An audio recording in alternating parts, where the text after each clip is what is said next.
தமிழ் உறவுகளே, way of விஸ்டத்தின் இன்னும் ஒரு நேர்காணலுக்காக இந்த இடம் நான் நினைக்கிறேன் இது திருவண்ணாமலை நகரத்தின் ஒரு நீதிமன்ற வீதி, அதாவது மனையாவெளி என்னும் ஒரு இடம். இந்த இடத்துல கடலை சூழ்ந்த ஒரு இடம்தான் இந்த மனையாவெளி என்னும் கூறப்படுது. 3 பக்கமும் கடல். அந்த கடல் சார்ந்த ஒரு கடல் தொழில் செய்கின்ற ஒரு மீனவன், அவருடைய பேர் பிரதீப். அவரை தான் இந்த இடத்துல நாங்கள் சந்திக்க வந்திருக்கிறோம். அதாவது அந்த பிரதீப் என்றவர் கடல் தொழில் செய்யும் பொழுது தற்செயலாக அந்த வள்ளத்தில் இருந்து கீழே விழுந்து இன்றைக்கு அவருக்கு இடுப்புக்கு கீழே நடக்க முடியாத ஒரு துர்பாகிய நிலையில அவர் இருக்கிறார். ஆகவே அந்த பிரதீபனுடைய வாழ்க்கையில அவர் படுற கஷ்டத்தை வெளிக்கொண்டு வர்றதுக்காக புலம்பெயர் தமிழ் எங்களுடைய புலம்பெயர் சகோதரங்களே, உங்களுக்கு நாங்கள் இந்த இடத்துல பிரதீபனுடைய நேர்காணலை கொண்டு வர போறோம்.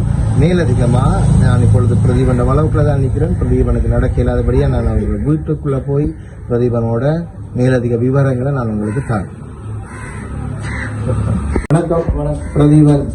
ரைட், என்னன்னா பிரதீபன், நான் வே ஆஃப் விஸ்டம் என்ற ஒரு யூடியூப் சேனல்ல இருந்து வந்திருக்கிறேன்.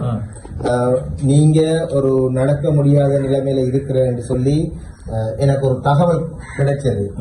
ஆகவே அந்த தகவலின் அடிப்படையில நான் இன்னைக்கு உங்களை நேராகவே சந்திச்சு இந்த வே ஆஃப் விஸ்டத்தினூடாக உங்களோட நிலைமையை எங்களுடைய மக்கள் புலம்பெயர் மக்களுக்கு கொண்டு வர போறேன். அதுல உங்களுக்கு விருப்பமா என்றதை எனக்கு முதல்ல சொல்லுவாங்க. உங்களுக்கு விருப்பம் அப்படின்னு சொன்னா நாங்க தொடர்ச்சியா உங்களுடைய இந்த நிலைமையை பத்தி நாங்க கலைக்கலாம். சரிதானே? சரி பிரதீபன், நீங்க சொல்லுங்க, உங்களுடைய முழு பெயர் என்ன? பிரதீபன். என்ன கே என்ன? கட்சி முகமது பிரதீபன். பிரதீபன், இந்த விலாசம் எங்க அமைஞ்சிருக்குன்னு சொல்லுங்க. இது நீதிமன்ற விதி 53 மனையாவளி என்று சொல்லுவாங்க. சரி, அப்ப நீங்க இங்க எவ்வளவு காலமா இருக்கிறீங்க? நான் இங்க பிறந்த இருந்தீங்க இங்கதான் இருக்கிறீங்க. அப்ப நீங்க இதுக்கு முதல் இப்படிதானா நீங்க இருந்தீங்க? இந்த இந்த இந்த இந்த தவிர்க்க முடியாத நிலைமை கிட்டடியில ஏற்பட்டு இப்ப இந்த போன வருஷம் 10ஆம் மாசம் வாக்குல கடலுக்கு போயிட்டு நீங்க கடல் தொழில் செய்றீங்க. சரி, எவ்வளவு காலமா கடல் தொழில்? நான் ஒரு 12 வயசுல இருந்து கடல் தொழில் தான் உங்களோட தொழில். என்ன?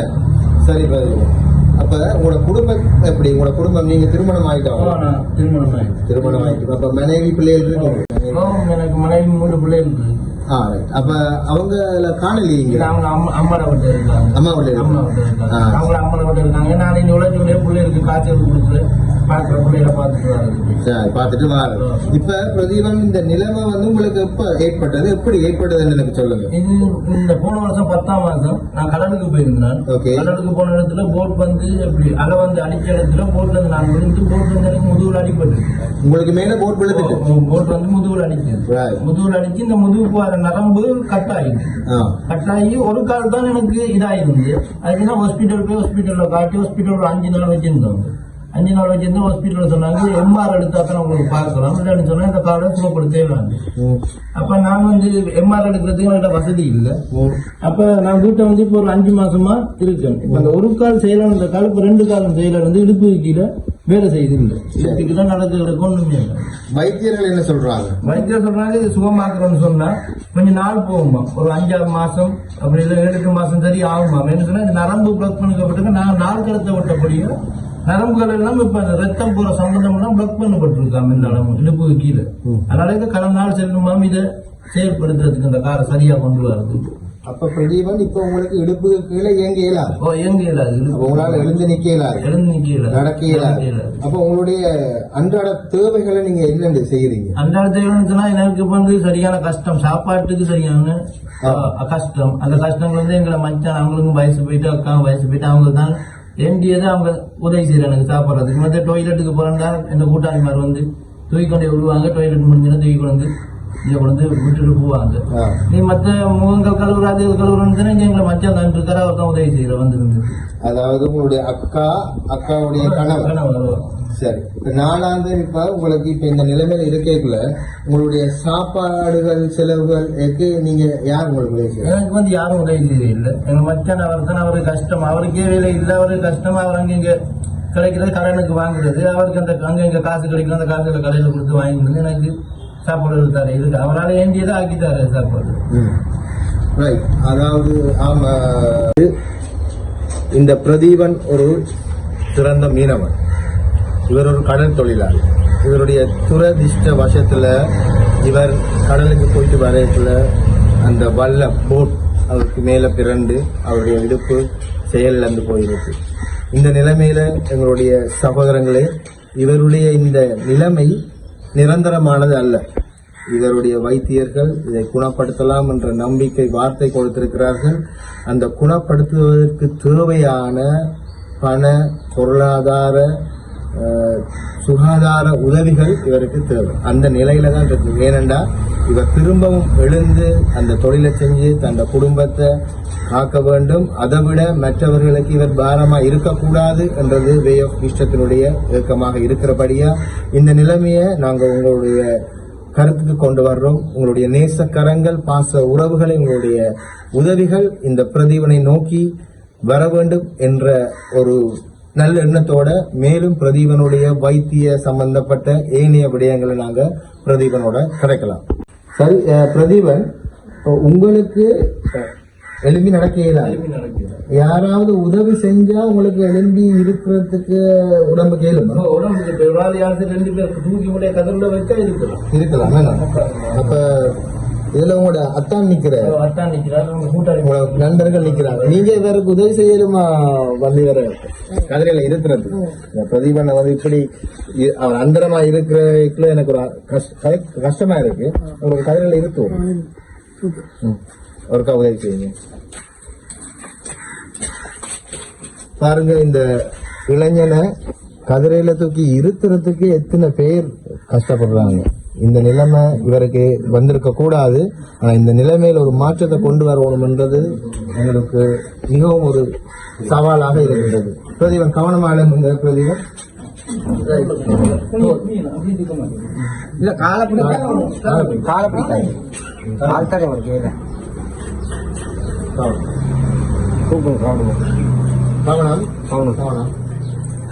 அப்படி போட்டு காரை கொண்டு காலை காப்பிங்க அப்படியே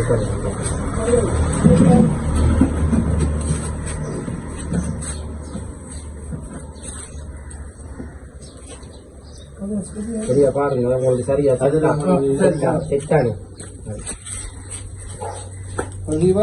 இந்த காலில் உங்களுக்கு உணர்வு இருக்கா? உணர்வு அவ்வளவு சாகுவா தான் உணர்வு கண்டு காலை தூக்கி வைக்க உங்களுக்கு இல்ல கையால தான் நரம்புல எதுவும் பாதிப்பு? நரம்பு நடுவு முள்ளோட சேர்த்த நரம்பு உண்டா? அதாவது இடுப்பு முள்ளந்தண்டில் இருக்கிற நரம்புல ஏற்பட்ட அந்த பாதிப்பு அவருடைய இடுப்புக்கு கீழே அவருடைய கால்கள் செயலிழக்க வேண்டிய நிலைமையை கொண்டு. அப்ப இந்த நிலைமை சரிப்படுத்தலாம் சொல்றாங்க. வைத்திய ஆவணங்கள் எல்லாம் உங்கள்கிட்ட இருக்கு.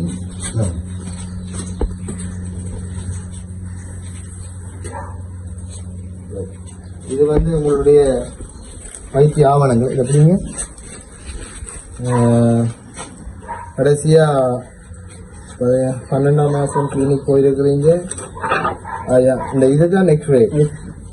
இந்த எக்ஸ்ரே வந்து அவர் முள்ளந்தண்டு சம்பந்தமான எக்ஸ்ரே. அவருடைய முள்ளந்தண்டு செயலிழந்தது எப்படி என்றதை அவங்க வைத்தியர்கள் மூலமா எடுத்திருக்கிறாங்க.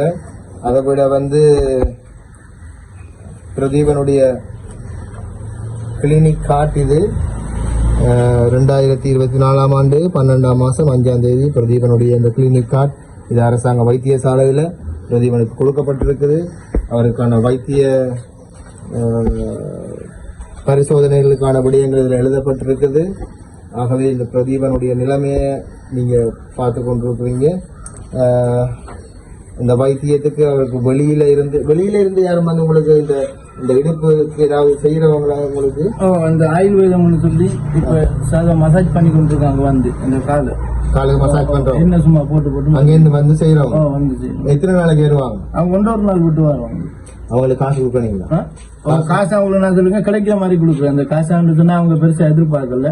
அவங்க அவங்கள ஏண்டியது கிடைக்கிற காசை நீங்க எனக்கு தாங்கன்னு சொல்லி அப்புறம் நான் இருக்கிற 1 நாள் விட்டு 500 ரூபா 700 ரூபா அப்படி கொடுக்குறது. கடைசியா எப்ப வந்தவங்க? கடைசியா வெள்ளிக்கிழமை வந்தவங்க. சனி வரல, ஞாயிறு வரல, திங்கட்கிழமை வருவாங்க. அப்ப இந்த இந்த அடுத்த உங்களோட இந்த டெஸ்டிங், அதாவது அந்த இடுப்புக்குரிய டெஸ்டிங் செய்யலாம் டாக்டர் சொன்னவர் தானே, சில டெஸ்ட் எல்லாம் எடுக்கணும். அது எப்ப செய்ய போறாங்க? அது எப்பன்னு சொன்னா இந்த எம்ஆர் இந்த ரிப்போர்ட் இருக்கு, இந்த எம்ஆர் ரிப்போர்ட்டை கொண்டு போய் எம்ஆர் எடுத்து கொண்டு போய் இந்த ரிப்போர்ட்டை கொடுக்கணும். இந்த எம்ஆர் ரிப்போர்ட் எடுத்துக்கொண்டு எம்ஆர் எடுக்கணும். இந்த எம்ஆர் வந்து பிரைவேட் மூலம் தான் எடுக்கலாம், அரசாங்க மூலியம் எடுக்கிறது மாச கணக்கு செல்லணும். பிரைவேட்ல எடுக்கலாம். பிரைவேட்ல எடுக்கிறா கிட்டத்தட்ட எவ்வளவு செலவா? பிரைவேட்ல எடுக்கணும்னு சொன்னா எம்ஆருக்கு மட்டும் 85,000 எம்ஆருக்கு எடுத்தாதான் உங்களோட இடுப்புல என்ன பிரச்சனை இருக்குன்னு தெரியலாம், மிக விரைவா. அல்லது வைத்தியசாலையில எடுப்பாங்க. நீங்க எப்ப பார்த்தாலும் படுத்த படிக்கல தான் இருக்கு. படுத்த படிக்கல தான் இருக்கு. மற்ற ஏதாவது அந்த மாதிரி போன் பேசுவீங்க?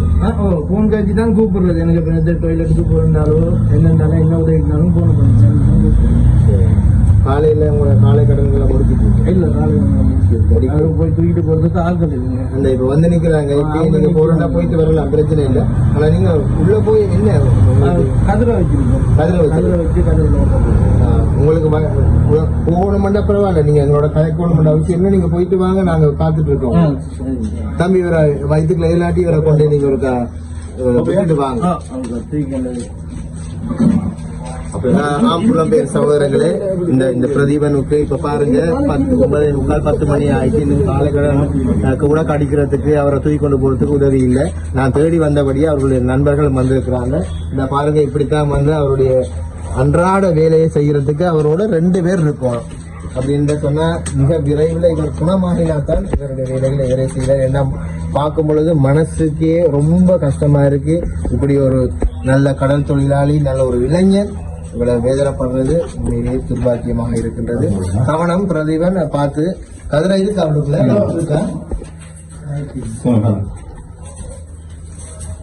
கவர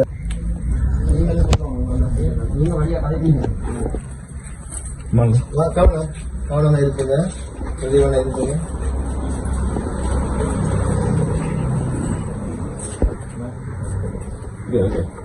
பிரதீபன் காலை கடங்கம் போயிட்டு வந்துட்டீங்க. ஐயோ ரொம்ப கவலையா இருக்கு பிரதீபன். ஒரு சின்ன குழந்தைய கூட இப்படித்தான் தூக்கிக்கொண்டு அம்மா பாக்குற மாதிரி உங்களோட நண்பர்கள் அம்மா மாதிரி உங்களை பாக்கலாம். உண்மையிலே நீங்க கொடுத்து வச்சிருக்கீங்க, என்ன நல்ல நண்பர்களை சம்மதிச்சு வச்சிருக்கீங்க. இப்ப இந்த காலை கடன் உங்களுக்கு வந்தா என்ன பண்ணுவீங்க? நீங்க இவருக்கு யாரு? அக்காட புருஷன். இவர் இவ்வளவு அந்தரப்படுறாரு. அப்ப சிலவர்கள் என்ன இவர நேற்றிரவன் டாய்லெட்டுக்கு போக வேண்டி வந்தது. 11 நாளையா இரவா? இரவு தானாகவே நிலத்தில் இறக்கி நிலத்தில் தேய்ச்சி கொண்டுதான் டாய்லெட்டுக்கு போயிருக்கு. ஐயோ, இதோட இடைவேளை யாரும் கூட நிக்கிறேன் இல்லையா? இந்த பைப் வந்து சோவி மண்டையில ப்ரெஷர் காலையில் பெரிய காட்சி அவரோட நான் துணைக்கு இருக்கேன். நானும் பைப்பும் தான் இருக்கிறேன். நீங்க காலையில வந்து இவருக்கு சாப்பாடு கொடுக்கறீங்களா? இருக்கும் போது கொடுப்பேன், இருக்கிறதா கொடுக்குறோம் நாங்கள், இல்லாட்டி சில வேலை. அப்ப பிரதீபன் இப்ப உங்களோட அக்காரோ கணவர் வந்து உங்களுக்கு சாப்பாடு இருக்கைகளை கொண்டு வந்து தாரன்னு சொல்றேன். மற்ற நேரங்கள்ல சாப்பாடுக்கு என்ன செய்யறீங்க? சாப்பாடு கொண்டு சாப்பாடு அடிப்படை என்ன இருக்கு? சரி, சாப்பாடு அடிப்பட்டே இருக்கீங்க.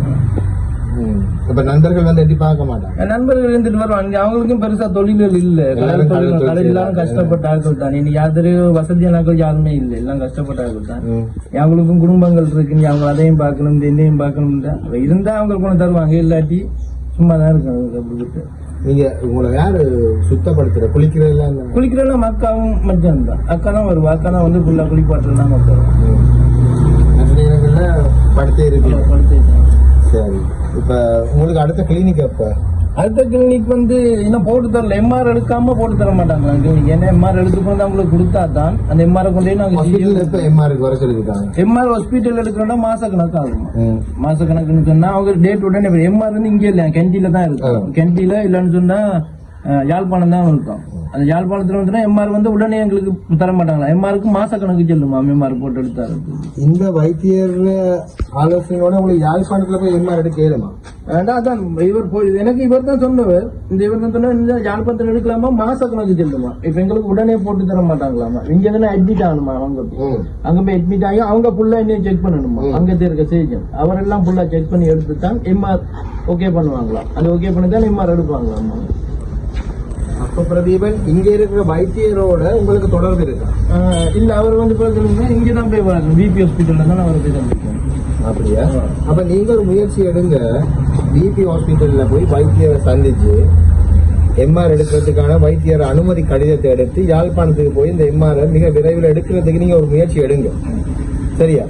என்னன்னு சொன்னா எங்களுடைய சகோதரங்களுக்கு நாங்க இந்த விஷயத்த சொல்றோம். என்னடா புலம்பெயர் சகோதரங்களே, இவருக்கு அந்த எம்ஆர் என்ற பரிசோதனைய மேற்கொண்டால் மட்டுமே அடுத்த கட்டம் இவருக்கு என்ன வைத்திய நுணுக்கங்களை செய்யலாம் என்று சொல்லி இருக்கு. ஆகவே யாழ்ப்பாணத்துல போய் எம்ஆர் பரிசோதனைகள் எடுக்கிறதுக்கு வைத்தியருடைய அனுமதி ஆலோசனைகளோட இவர் போகலாம். ஆகவே நாங்கள் இவர் அதை கேட்கறது வந்து யாழ்ப்பாணத்துக்கு போய் அந்த எம்ஆர் பரிசோதனைகளை மேற்கொள்றதுக்கான ஒரு உதவி. அதைவிட இவருக்கு அதை செஞ்சா மிக விரைவில் திரும்பவும் இவர் எழும்பி நடமாடக்கூடிய ஒரு சூழ்நிலை இருக்கு. உங்களோட வைத்தியரோட கதைக்கு இந்த எம்ஆர் எடுக்கிறதுக்கான ஏற்பாட்டை பாருங்க. நாங்களும் உங்களுடைய சகோதரங்களுக்கு இந்த நிலைமையை நாங்கள் சொல்லி இருக்கிறோம், சொல்லிக் கொண்டிருக்கிறோம், சொல்லுவோம். சரிதானே? அவங்களுக்கு கூடாக இது உதவி வந்து நான் உங்களை தேடி வருவேன். கிட்டத்தட்ட இந்த நிகழ்ச்சியை பார்க்கலையே உங்களுக்கு சில உதவிகளை செய்ய சொல்லி எங்களுக்கு சொல்லுவாங்க. கட்டாயம் நாங்கள் அந்த உதவிகளை செய்வோம். ஆனா தொடர்ச்சியா வே ஆஃப் சிஸ்டம் வந்து உங்களுக்கு உங்களோட வந்து நிலைமையை எங்களுடைய சகோதரர்கள் எடுத்து காட்டுவோம். அது விட இரண்டாவது இறைவனுடைய ஆசீர்வாதத்தோட உங்களோட கால் குணமாகும். இப்ப அடுத்ததா நீங்க உங்களுக்கு என்ன தேவைகளை வந்து நீங்க எப்படி கையாளுவீங்க? காலையில் என்ன சாப்பாடு எழும்பி என்ன அன்றாடமா இந்த இப்ப நீங்க ஏழாம போனதுல இருந்து இப்ப என்ன செஞ்சு கொண்டிருக்கீங்க? இப்ப ஒன்றுமில்ல சாப்பாடுகள்னு சொன்னா இருக்கிற சாப்பிட்டு போட்டு அதுல இருந்து இதுல வந்து உட்காந்து கூட்டாளி மாதிரி வருவாங்க, கதைப்பாங்க, காய்ச்சிட்டு அவங்க போயிடுவாங்க. போன பின்ன நான் திரும்பி போய் அதை கூட்ட உள்ள போய் படுத்து தாங்க இருக்கிறது. வேற ஒன்றுமே செய்யல. ஒரு அந்தரமண்டா கால் பண்ணா யார் சரி வருவாங்க. சரி பிரதீபன், இப்ப நாங்க வந்து உண்மையிலேயே உங்களோட நிலைமைய பார்த்திருக்கோம், உங்களோட காட்சி கொண்டிருக்கிறோம். இப்ப நீங்க எங்களுடைய வே ஆஃப் விஸ்டம் யூடியூப் சேனல்ல உங்களோட நேர்காணல நாங்க நேரடியா பதிவு செஞ்சு கொண்டிருக்கிறோம். எங்களுடைய இந்த சேனல்ல கூடாக உலகம் முழுக்க பறந்திருக்கிற எங்களுடைய சகோதரர்கள் பார்த்து கொண்டிருக்கிறாங்க, பார்ப்பாங்க. இனி இந்த சகோதரங்கள்ட்ட நீங்க என்ன கூற விரும்புறீங்கன்னு சொல்லி எங்களுக்கு நீங்க சொல்லலாம். எனக்கு சரியான கஷ்டம் இல்லை, வாழ்வாதாரம் சரியான மோசமான நிலைமை. நான் நேரத்தோட நல்லா உழைச்சிதான் எனக்கு இந்த இப்பதான் கிட்டடியில தான் கால அடிப்பட்டபடி சூழ்நிலை நடந்தேன். எனக்கு இப்போ சூழ்நிலை உழைக்காத சூழ்நிலையில இருக்கிறேன். எனக்கு நீங்க இந்த யூடியூப் மூலமாக எனக்கு நீங்க உதவி செஞ்சீங்கன்னா நான் திரும்பியும் நல்ல நிலைமைக்கு வந்து நான் உழைச்ச என் பிள்ளைகளை என்ன மச்சான அக்காமார்களை பார்க்கணும்னு சந்தோஷமா இருக்கு. எனக்கு நீங்க இந்த உதவி செய்வீங்கன்னு நான் நம்புறேன். இருக்கின்ற இந்த பிரதீபன் என்ற ஒரு மீனவன், அவருக்கு நம்பிக்கை இருக்கு தான் குணமாகுவேன் என்றது. எங்களுக்கும் நம்பிக்கை இருக்கு அவர் குணமாகுவார் என்றது. அந்த குணமாக்கக்கூடிய உதவிகளை, அதுக்குரிய ஏற்பாட்டுகளை எங்களுடைய சகோதரங்களாகிய நீங்கள் எங்களோடு கூட இருந்து கரம் கொடுத்து உதவி செய்ய வேண்டும் என்றது எங்களுடைய நோக்கம். அதன் அடிப்படையிலே இன்று இந்த பிரதீபனை நாங்கள் சந்திக்கும் பொழுது அவருக்கு ஒரு சிறிய உதவியை செய்யறதுக்காக எங்களுக்கு கிடைக்கப்பட்ட இந்த அறிவுறுத்தலின்படி லண்டனில் உள்ள ஜீசஸ் யுனைடெட் சர்ச்சினுடைய அன்பு உள்ளங்கள் இந்த பிரதீபனை நாங்க பார்க்க போறோம் என்ற உடனே அவரை பார்த்து அவரோட கலந்துரையாடின பிறகு அவருக்கு ஒரு சின்ன பண உதவியை கொடுத்துட்டு வாங்க அவருக்கு கையில. அதுக்கு பிறகு எங்களுடைய வேறு உதவிகளை அவங்க முயற்சி எடுப்பாங்க என்ற நம்பிக்கையோட ஜீசஸ் யுனைடெட் சர்ச்சினூடாக இன்றைக்கு நாங்கள் பிரதீபனுக்கு ஒரு சின்ன ஒரு பண உதவியை தர்றோம். பிரதீபன் சரிதானே?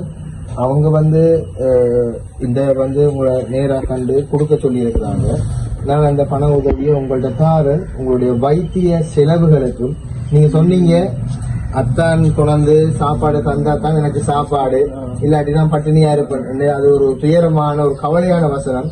இந்த சிறிய பணத்தை வச்சு தற்போதைக்கு நீங்க பயன்படுத்தலாம் என்று நான் நினைக்கிறேன். இதை நீங்க ஜீசஸ் யுனைடெட் சர்ச் கூட தந்திருக்கிறாங்க.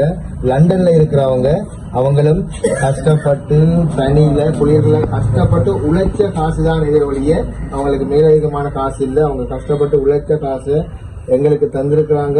உங்கள்கிட்ட கொடுக்க சொல்லி இந்த காசு எவ்வளவு இருக்குன்னு நீங்க எண்ணி பாருங்க.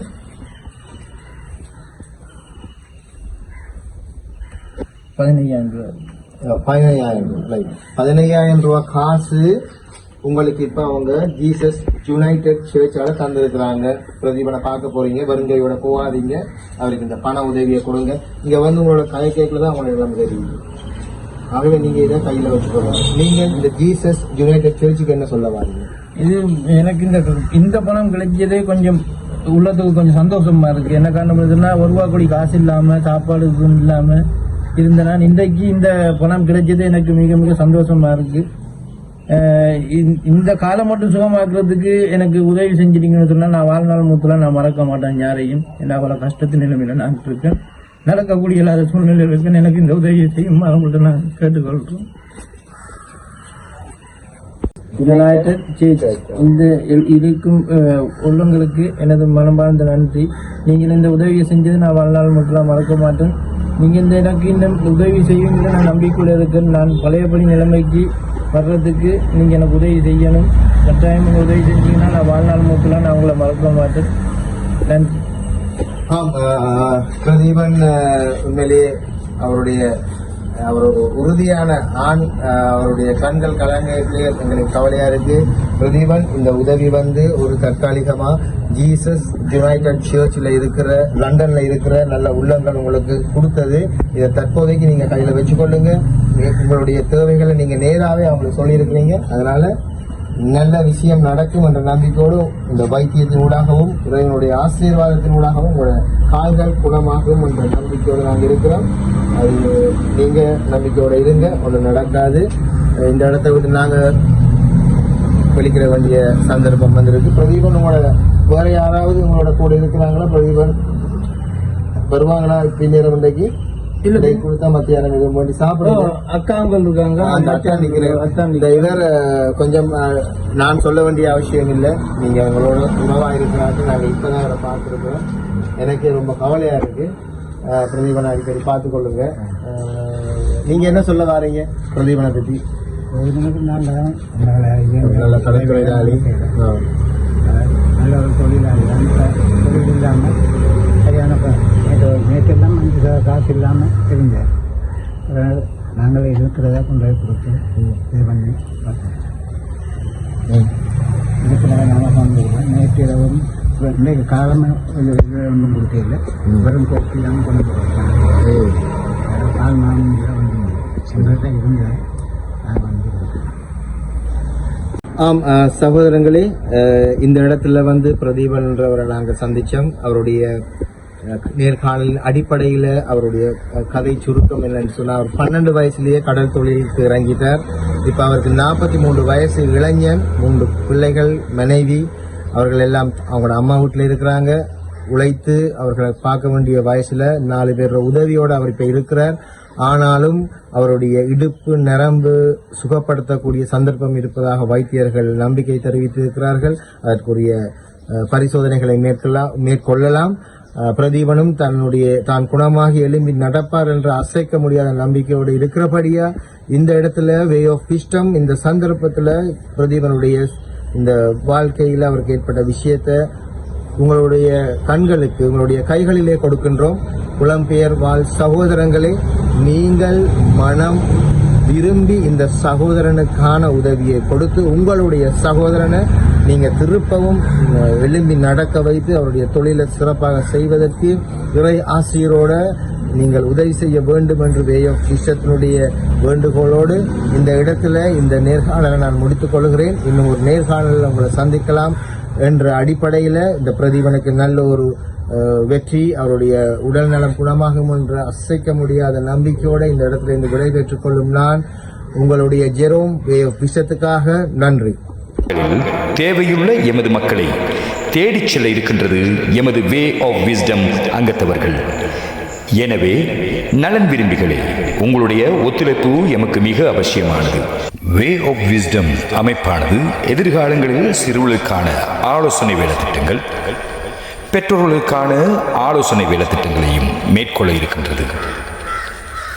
இன்று அநேக மக்கள் வறுமை கோட்டு கீழ் ஜீவனம் பண்ணும் குடும்பங்களாக காணப்படுகின்றார்கள். அவர்களுடைய தேவைகளை கூட வெளிப்படுத்த தெரியாத நிலையில் காணப்படுகின்றார்கள். அப்படியான மக்களை எமது வே ஆஃப் விஸ்டம் அமைப்பானது தேடிச் சென்று அவர்களின் வாழ்வாதாரத்தை மேம்படுத்த எண்ணியுள்ளது. எனவே எமது வே ஆஃப் விஸ்டம் அமைப்பை சப்ஸ்கிரைப் செய்யுங்கள், லைக் செய்யுங்கள், உங்கள் நண்பர்களுக்கு ஷேர் செய்யுங்கள்.